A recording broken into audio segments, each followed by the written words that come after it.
नमस्कार दोस्तों, सभी पशुपालक भाइयों का स्वागत है हमारे बेटकेयर ऑफिशियल यूट्यूब चैनल पर। तो दोस्तों और सभी किसान भाइयों, आपको आज हम बताएंगे कि गायनेकोलॉजी क्या होती है, मादा प्रजनन तंत्र के बारे में। गाय भैंसों में मादा प्रजनन तंत्र जो है किस तरह से काम करता है, कौन कौन से हार्मोन्स रिलीज होते हैं और ओवरी का क्या काम है, अंडाशय से अंडा कब निकलता है और कैसे निकलता है, कब मैच्योर होता है और कब किस तरह से कैसे फर्टिलाइजेशन होता है, फर्टिलाइजेशन कहाँ होता है और किन किन अंगों से मादा प्रजनन तंत्र का निर्माण होता है। तो दोस्तों बनी रही हमारी वीडियो में अंत तक। आज इस विषय पे पूरी जानकारी देने के लिए हम तैयार हैं दोस्तों। तो स्टार्ट करते हैं वीडियो को और बताते हैं आपको मादा प्रजनन तंत्र को कैसे डिफाइन करते हैं। वीडियो को स्टार्ट करते हैं। तो सबसे पहले स्टार्टिंग करते हैं नंबर 1। सबसे पहला जो गायनेकोलॉजी मादा प्रजनन तंत्र का भाग है, फीमेल रिप्रोडक्टिव सिस्टम, इसमें ये होता है अंडाशय। तो सबसे पहले हम अंडाशय को इधर ले लेते हैं। ये हो गया अंडाशय। अंडाशय दोस्तों, अंडाशय को इंग्लिश में बोलते हैं ओवरी। ओवरी, ये दोस्तों समझ में आया आपको कि ये अंडाशय होता है, उसे ओवरी भी बोल देते हैं।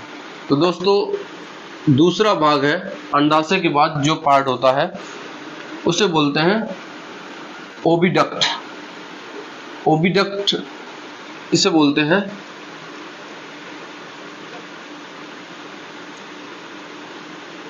ओविडक्ट। यह इसका दूसरा नाम है फॉलोपियन ट्यूब। Fallopian tube. तो दोस्तों ये आपको समझ में आया, अंडाशय पहला भाग अंडाशय है और ये जो आपको संरचना दिख रही है यहां से लेके और यहां तक, ये जो है ये पूरा हिस्सा है फॉलोपियन ट्यूब का। इसे बोलते हैं फॉलोपियन ट्यूब। तो दोस्तों ये फॉलोपियन ट्यूब होती है जो अंडाशय से जुड़ी होती है। अंडाशय से जुड़ा हुआ हिस्सा होता है फॉलोपियन ट्यूब का। फॉलोपियन ट्यूब को जो है 3 भागों में डिवाइड किया गया है। पहला भाग जो है दोस्तों फॉलोपियन ट्यूब का को 3 भागों में डिवाइड किया गया है। पहला भाग इसे बोलते हैं इनफंडिबुलम। इनफंडिबुलम,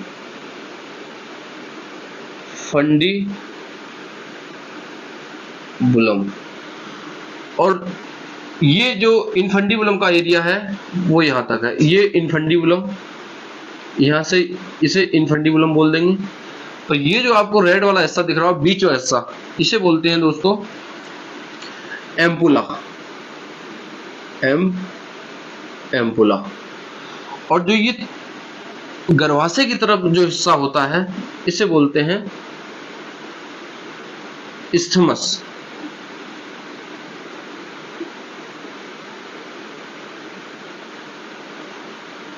यहां तक आपको समझ में आ गया होगा कि सबसे पहले अंडाशय जो सबसे लास्ट वाला हिस्सा है, अंडाशय से जुड़ा होता है हमारा फॉलोपियन ट्यूब, इसे ओविडक्ट बोल देते हैं। ओविडक्ट का दूसरा नाम फॉलोपियन ट्यूब, जिसके 3 पार्ट होते हैं। पहला पार्ट इनफंडिबुलम, दूसरा एम्पुला और तीसरा इस्थमस। इसके बाद दोस्तों स्टार्ट होता है गर्भाशय। तीसरा जो पार्ट है उसे बोलते हैं गर्भाशय। गर्भाशय को इंग्लिश में बोल देते हैं यूट्रस। तो दोस्तों अब हम बात करेंगे यूट्रस की। यूट्रस जो है तीसरा भाग है। तो दोस्तों यूट्रस कहाँ है, हम आपको यूट्रस बताएंगे। यूट्रस का जो हिस्सा है इसे हम यूट्रस बोलते हैं, इसे बोलते हैं गर्भाशय। गर्भाशय ये होता है यूट्रस।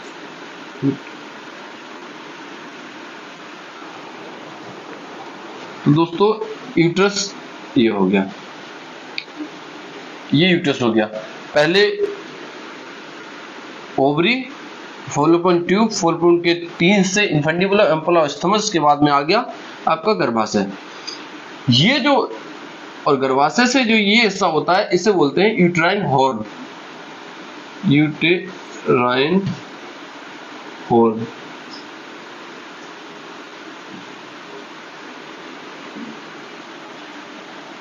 Uterine horn.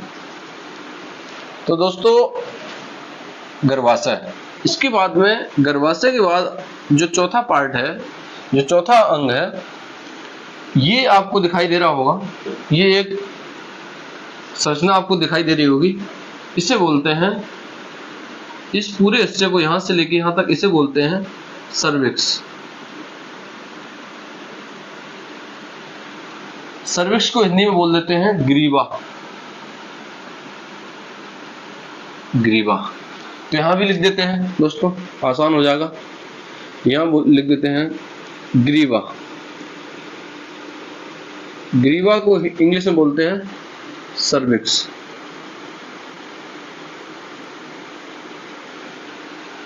सर्विक्स के दोस्तों 2 मुंह होते हैं।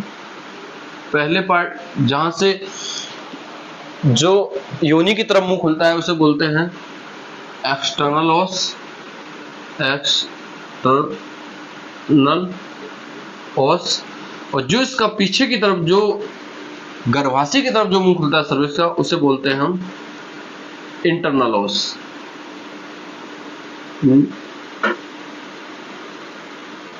इंटरनल ओस। तो सभी को समझ में आया? ये जो चौथा पार्ट है वो ग्रीवा सर्विक्स बोलते हैं, जिसके 2 मुंह होते हैं, एक बाहर की तरफ खुलता है जो योनि की तरफ खुलता है उसे बोलते हैं एक्सटर्नल ओस, और जो अंदर गर्भाशय की तरफ खुलता है, यूट्रस की तरफ खुलता है उसे बोलते हैं इंटरनल ओस। इंटरनल का मतलब होता है अंदर की तरफ, और एक्सटर्नल का मतलब होता है बाहर की तरफ। तो दोस्तों ये आपको समझ में आया। इसके बाद 5वां भाग होता है, तो अब आ गए हम इधर, ये सर्विक्स हो गया। अब 5वां भाग आ गए हम यहां, तो ये होती है योनि। योनि को हिंदी में बोल देते हैं दोस्तों वेजाइना। ये वेजाइना का ये योनि है, योनि, इसे इंग्लिश में बोल देते हैं वेजाइना। तो दोस्तों आपको समझ में आ रहा है पूरा यूट्रस, गर्भाशय, सर्विक्स, इसके बाद में योनि। अब जो आपका 6वां और आखिरी पार्ट है वो है वाह्य अंग। वाह्य अंग, वाह्य अंग में आपको 2 चीजें मिलेंगी। एक तो सबसे पहले यह एक संरचना होती है बिंदु टाइप की, इसे बोलते हैं क्लाइटोरिस, CLITORIS, क्लाइटोरिस। ये क्लाइटोरिस होता है, क्लाइटोरिस। और दूसरा जो पार्ट होता है जो आपको दिखाई दे रहा होगा, ये जो पार्ट है ये बल्बर लिप्स, बल्बर लिप्स यहां भी लिख देते हैं बल्बर लिप्स। तो दोस्तों इन 6 अंगों से ये 6 अंग मिलके मादा प्रजनन तंत्र का निर्माण करते हैं। मादा जनन तंत्र का निर्माण करते हैं। अंडाशय, ओविडक्ट, फॉलोपियन ट्यूब, गर्भाशय, यूट्रस, ग्रीवा, योनि और बाह्य अंग में 2 चीजें आ जाती हैं। अब दोस्तों हम आपको एक बात और बता देते हैं कि जो ये अंग होते हैं जिससे मादा जनन तंत्र बनकर तैयार होता है, ये होते कितने हैं बॉडी में? तो दोस्तों अंडाशय देखिएगा, जब गर्भाशय, जब 2 फॉलोपियन ट्यूब है तो सीधी बात है एक एक ओवरी ये हो गई, तो ओवरी की संख्या हो गई 1 और 2, तो दोस्तों ओवरी हो गई 2। ओविडक्ट इस वाले में हो गई, तो 2 फॉलोपियन ट्यूब हो गई। यूट्रस गर्भाशय 1 है दोस्तों, 1 गर्भाशय होता है, तो गर्भाशय 1 हो गया। ग्रीवा 1 होगी, सर्विक्स 1 है तो 1 होगी, सॉरी सर्विक्स 1 हो गई। योनि वेजाइना 1 है, तो दोस्तों ये 1 हो गई। और बाह्य अंग बल्बर लिप्स दोनों साइड में होते हैं। बल्बर लिप्स जो होते हैं लास्ट अंग है वो 2 तरफ होते हैं, तो 2 हो गए। बल्बर लिप्स 2 हो गए, और क्लाइटोरिस 1 हो गया। तो दोस्तों इस तरह से अंडाशय ओवरी 2 हो गई, 2 अंडाशय हो गए, फॉलोपियन ट्यूब 2 हो गई, यूट्रस 1 है, सर्विक्स 1 है, और वेजाइना 1 है, क्लाइटोरिस 1 है, और बल्बर लिप्स 2 है। तो दोस्तों इस आपको ये समझ में आ रहा होगा कि जो पार्ट है वो आपको अपने डायग्राम में बना के दिखा दिया है ताकि आपको अच्छे समझ में आ जाएगा। तो ये सब चीजें आपको समझ आ रही।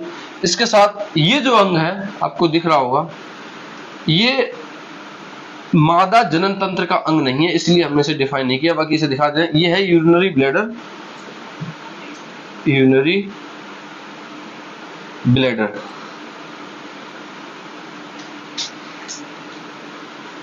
ठीक है दोस्तों, ये है यूरिनरी ब्लैडर। और ये जो होता है, ये जो छिद्र होता है, ये होता है मूत्राशय छिद्र।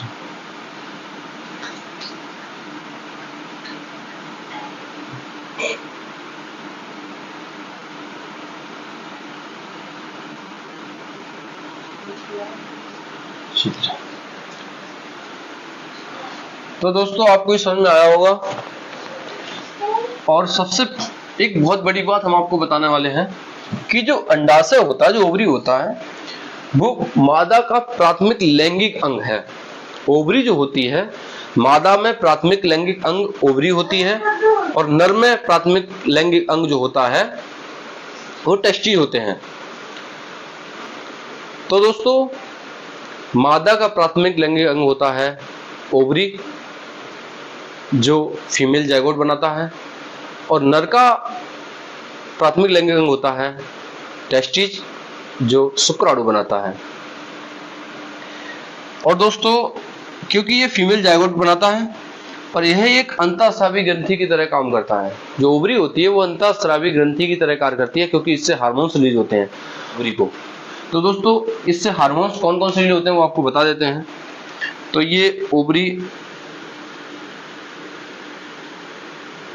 ओवरी से हार्मोन, तो पहला हार्मोन है ईस्ट्रोजन,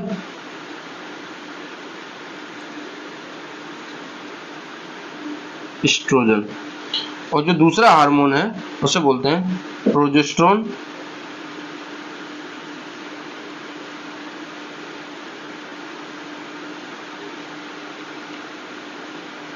प्रोजेस्टेरोन, और जो तीसरा हार्मोन है वो relaxin hormone, relaxin. Relaxin hormone जो होता है पशु के ब्याने के समय, जब बच्चा देता है पशु, तब रिलीज होता है। बाकी ये 2 हार्मोन्स कब कैसे रिलीज होते हैं मैं आपको आगे वीडियो में बताऊंगा। तो दोस्तों ये तो हो गया आपका ओवरी कौन कौन सा हार्मोन रिलीज करती है, ईस्ट्रोजन, प्रोजेस्टेरोन और रिलैक्सन। ये हो गए ओवरी के हार्मोन्स। तो दोस्तों अब आते हैं नेक्स्ट पार्ट पे चलते हैं। ये आपको पूरा डायग्राम समझ में आ चुका होगा। तो दोस्तों अब हम आते हैं अपने जो मेन बात है। दोस्तों ये है ओवरी, ये है ओवरी। ओवरी के अंदर जो है ओवरी अंडाशय में जो है कोशिकाएं पाई जाती हैं। इन कोशिकाओं को बोलते हैं ऊगोनियम, ऊगोनियम कोशिका।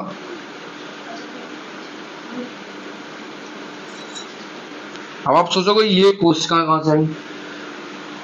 जब मादा बछड़ी होती है, जो मादा बछड़ी होती है जब अपने माँ के गर्भ में होती है तो उसके अंदर ये ओगोनियम कोशिकाएं बन जाती हैं।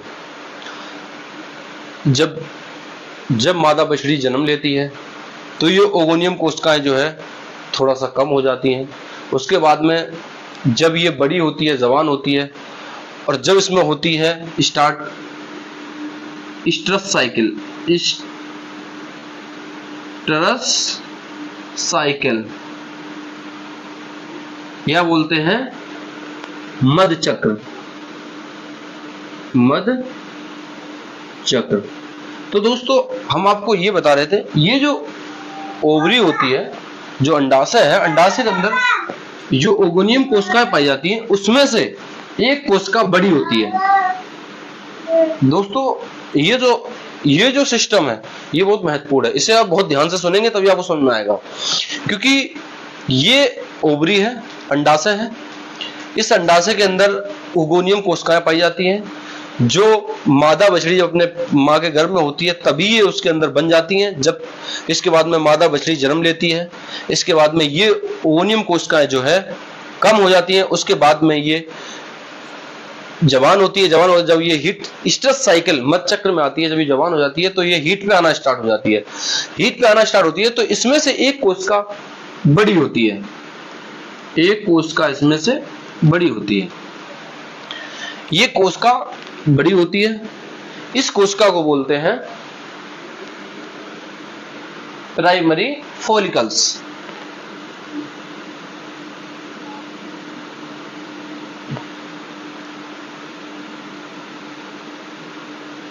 प्राइमरी फॉलिकल्स, ये प्राइमरी फॉलिकल या प्राथमिक पुटिका, हिंदी में बोल देते हैं इसे प्राथमिक पुटिका। समझ में आया दोस्तों? ये ओगोनियम कोशिका से एक कोशिका बड़ी होती है, बड़ी होने के बाद में जब मादा जवान हो जाती है, जब हीट पे आना स्ट्रेस साइकिल स्टार्ट होती है तो सबसे पहले जो ओगोनियम कोशिका होती है वो एक उसमें से बड़ी होती है और बनाती है प्राइमरी फॉलिकल पुटिका। इसके बाद में और बड़ी होती है, और बड़ी होती है,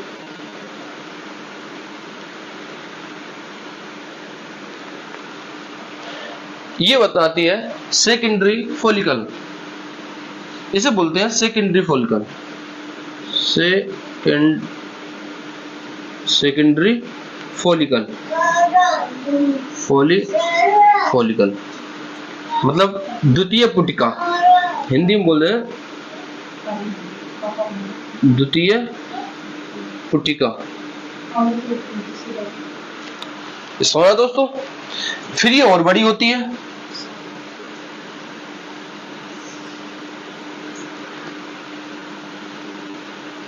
और बड़ी होती है तो इसे बोलते हैं तृतीयक पुटिका, टर्सरी फॉलिकल। टर्सरी फॉलिकल मतलब तृतीय पुटिका, तृतीय। इस तरह से प्राइमरी पुटिका, प्रथम पुटिका और द्वितीयक पुटिका, इसके बाद में ये बनी तृतीयक टर्सरी फॉलिकल, तृतीयक पुटिका। इसके बाद तृतीयक पुटिका बड़ी होके बनाती है, तृतीयक पुटिका बड़ी होके बनाती है परिपक्व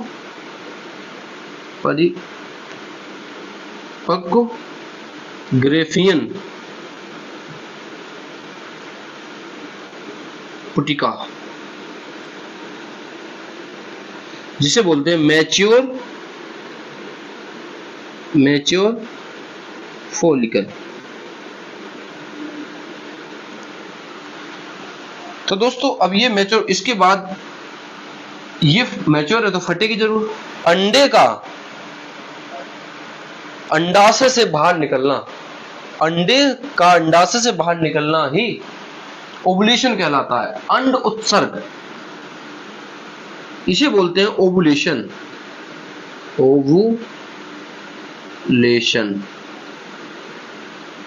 ओवुलेशन, इसे बोलते हैं ओवुलेशन और इसे हिंदी में बोलते हैं अंडोत्सर्ग। अंडोत्सर्ग, अंडोत्सर्ग। अंडा यहां से निकल गया, अंडा निकलने के बाद ये हो गई, ये किसकी उपस्थिति में, इस काम को कौन कराता है, इसका अंडे का निकलना, इसकी जिम्मेदारी होती है ल्यूटिलाइज हार्मोन्स, LLH। ल्यूटिलाइज हार्मोन्स जो होता है वो इसकी जिम्मेदारी होती है कि अंडे को बाहर निकालना। तो जी ये ल्यूटिलाइज हार्मोन्स की जिम्मेदारी है अंडे को बाहर निकालना। ये अंडा निकल के बाहर आ गया, इसे बोलते हैं ओवुलेशन, अंडोत्सर्ग। अंडोत्सर्ग हो गया है, इसके बाद ये जो अंडा बाहर आता है, इसके बाद बनता है, यहाँ पे एक संरचना बनती है,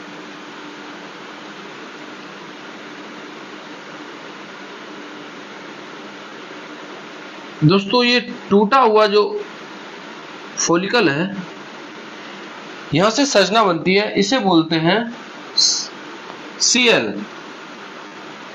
CL का मतलब होता है कार्पस ल्यूटियम, कार्पस ल्यूटियम।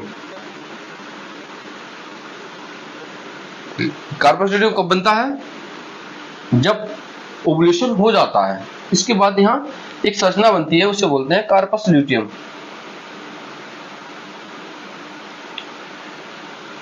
ये कार्पस ल्यूटियम जो है क्या करता है, कार्पस ल्यूटियम, और कार्पस ल्यूटियम से जो है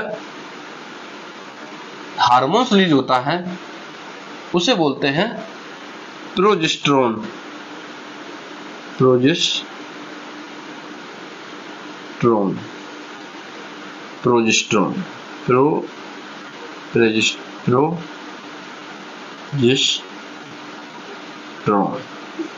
ये प्रोजेस्टेरोन हार्मोन जो है वो कार्पस ल्यूटियम से निकलता है, हार्मोन कार्पस ल्यूटियम से। इसके बाद दोस्तों जो ये तृतीय कोशिका होती है, इसमें दो तरह के सेल पाए जाते हैं, दो तरह की कोशिकाएं होती हैं।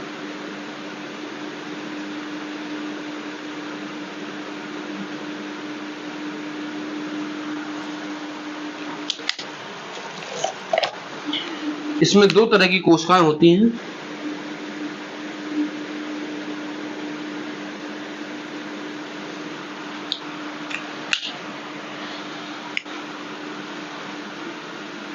दो तरह की कोशिका होती है। पहली होती है थीका कोशिका, थीका कोशिका,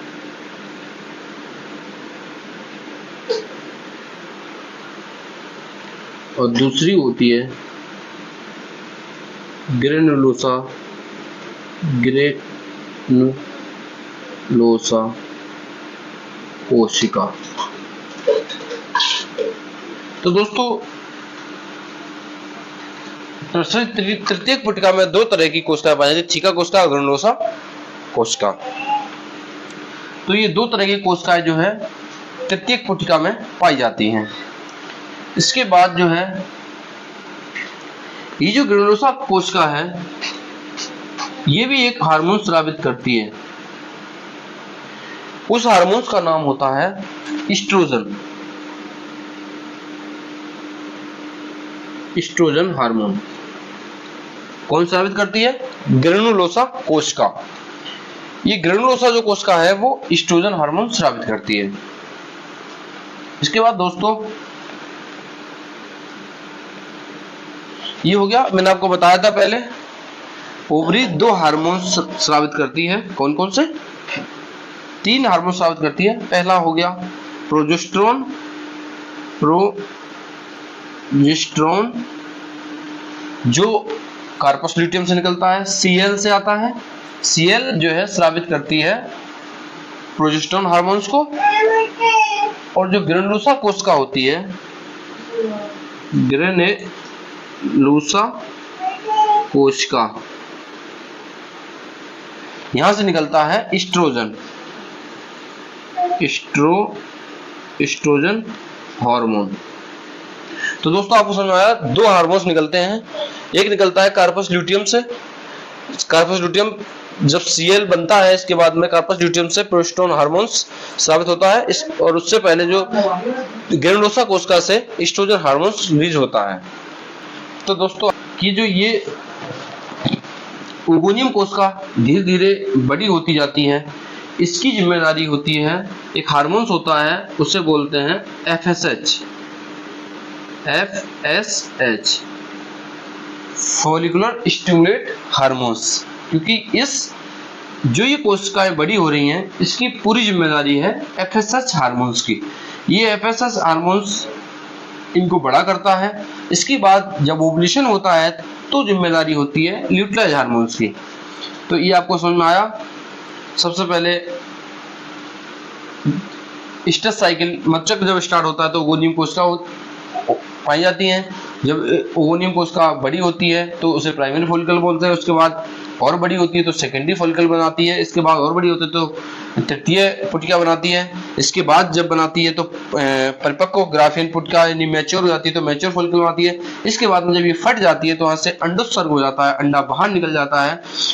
इसके बाद जो संरचना बनती है उसे बोलते हैं Cl जो बनता है वो हार्मोन स्रावित करता है प्रोजेस्टेरोन। उससे पहले एक जो हमारी तृतीय पुटिका होती है उसमें दो तरह की उसकी दीवार पर दो तरह की कोशिका पाई जाती है, एक टीका कोशिका और एक ग्रेनुलोसा कोशिका। ग्रेनुलोसा कोशिका से एक हार्मोन स्रावित होता है जिसे एस्ट्रोजन हार्मोन बोलते हैं। इसके बाद आपको हम बताएंगे कि इसकी आगे की प्रोसेस क्या है। आप मान लीजिए कि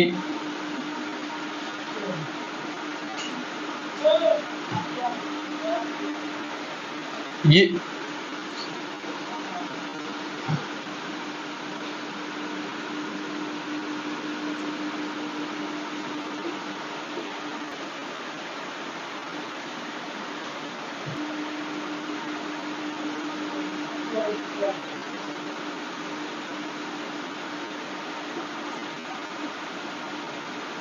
दोस्तों ये यूट्रस है। आपको एक बार और समझा देते हैं कि जो है ये अंडाशय है। अंडाशय से अंडा निकल गया है, ओवुलेशन हो गया है। ओवुलेशन के बाद में अंडा बाहर निकला है। अंडा बाहर निकलने के बाद में जो इनफंडिबुलम संरचना थी, जो ये आपको संरचना दिखी थी, अंडा इस पे गिरेगा। इनफंडिबुलम पे गिरने के बाद में अंडा जो है ये जो पार्ट है एम्पुला और स्थमस, एम्पुला में आके अंडा रुकेगा। अगर इधर से स्पर्म आया, अगर उसे स्पर्म मिल गया तो फर्टिलाइजेशन एम्पुला में हो जाएगा। क्या हो जाएगा? जो फर्टिलाइजेशन है,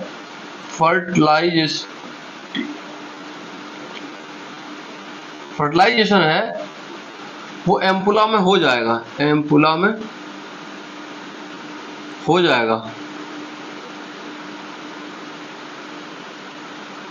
किसी कारण उसे स्पर्म नहीं मिला, किसी कारण उसे स्पर्म, अंडे को स्पर्म नहीं मिला, स्पर्म अंडा निकला, ये हो गया। ये वाली जो संरचना है इसे बोलते हैं इनफंडिबुलम, इनफंडिबुलम। इसके बाद मिलती है एम्पुला, इसके बाद होती है स्थमस।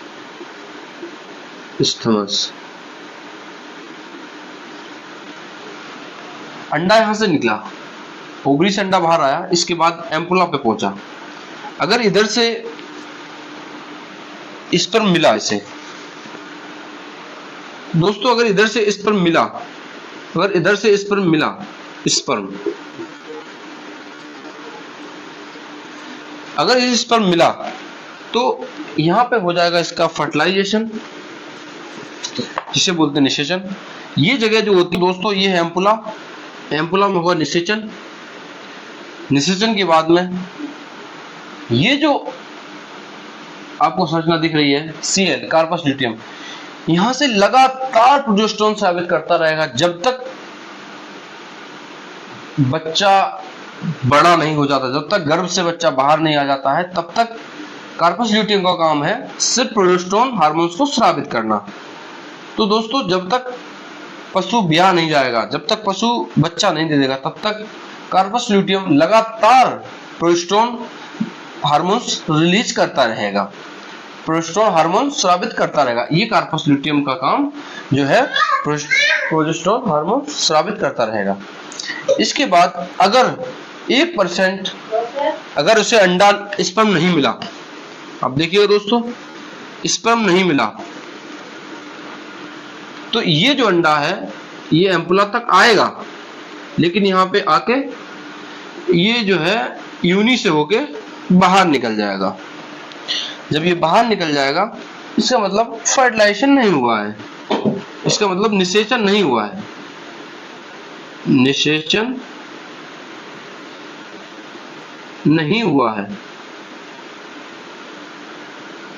जब निषेचन नहीं होगा तो फिर क्या होगा? निषेचन नहीं होगा तो क्या होगा? ये जो है फॉलिकल, वो कार्पस ल्यूटियम धीरे धीरे खत्म हो जाएगा। जब कार्पस ल्यूटियम खत्म हो जाएगा तो ये दोबारा से फिर एक कोशिका बड़ी होगी। जब ये खत्म हो जाएगा फिर ये जो ओगोनियम कोशिका है फिर इसमें से एक कोशिका बड़ी होगी। प्राइमरी फॉलिकल प्रथम पुटिका बनाएगी, इसके बाद में द्वितीय पुटिका बनाएगी, तृतीय पुटिका बनाएगी, इसके बाद में फिर दोबारा से परिपक्व ग्राफियन पुटिका फॉलिकल्स बनाएगी। इसके बाद फिर दोबारा से ये हीट में आएगी, ओवुलेशन होगा, ओवुलेशन के बाद में फिर अंडा फिर बाहर निकलेगा। तो इस तरह से ये जो है मध्य चक्र पूरा गाय व भैंसों में चलता है। इस तरह से आपने देखा, ये अगर इसके बाद भी अगर स्पर्म नहीं मिलेगा तो फिर से ये कार्पस ल्यूटियम जो बनी है, इसके बाद में कार्पस ल्यूटियम धीरे धीरे खत्म हो जाएगी। जब कार्पस ल्यूटियम खत्म हो जाएगी तो फिर से दोबारा से ये ओगोनियम कोशिका बड़ी होगी, बड़ी होके ये प्राइमरी फॉलिकल्स बनाएगी, इसके बाद और बड़ी होके ये सेकेंडरी फॉलिकल बनाएगी, इसके बाद में और बड़ी होके ये तृतीय पुटिका बनाएगी यानी टर्सरी फॉलिकल बनाएगी, इसके बाद में ये परिपक्व ग्राफियन पुटिका बनाएगी, मैच्योर फॉलिकल्स बनाएगी। इसके बाद में जब मैच्योर हो जाएगा तो उसके बाद में ये फट जाएगा। फटने का ये सारी प्रोसेस जो है 21 डेज की होती है। तो दोस्तों ये जो पूरी प्रोसेस जो होती है वो होती है 21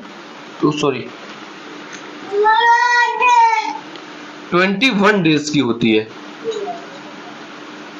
इतनी सारी प्रोसेस जो होती है 21 डेज की होती है। इसके बाद पशु यहाँ से अगर फर्टिलाइजेशन नहीं हुआ तो दोबारा से उसी प्रोसेस में आ जाएगा।